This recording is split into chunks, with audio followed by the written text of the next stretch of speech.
Guys, apa suai Perdana Menteri kita ni? Korang kena tonton video ni sampai habis.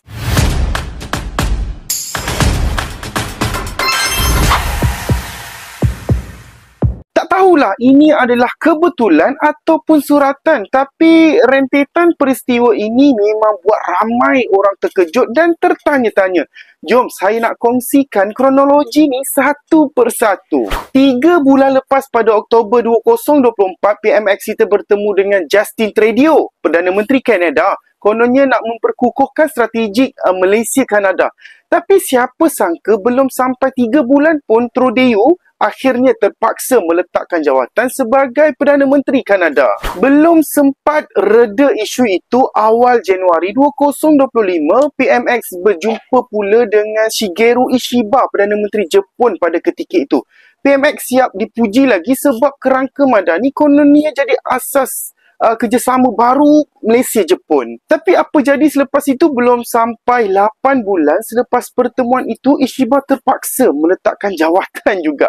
Gara-gara partinya kalah teruk dalam pilihan raya umum di Jepun. Lepas tu datang pula kisah di Thailand pada Jun 2025.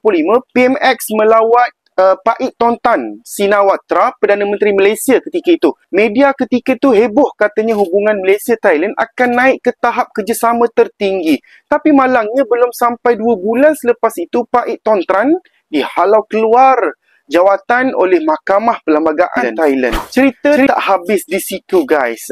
Pada Julai 2025, PMX pula melawat François Bayrou, Perdana Menteri Perancis. Kononnya membuka lebaran baru kerjasama Malaysia-Perancis.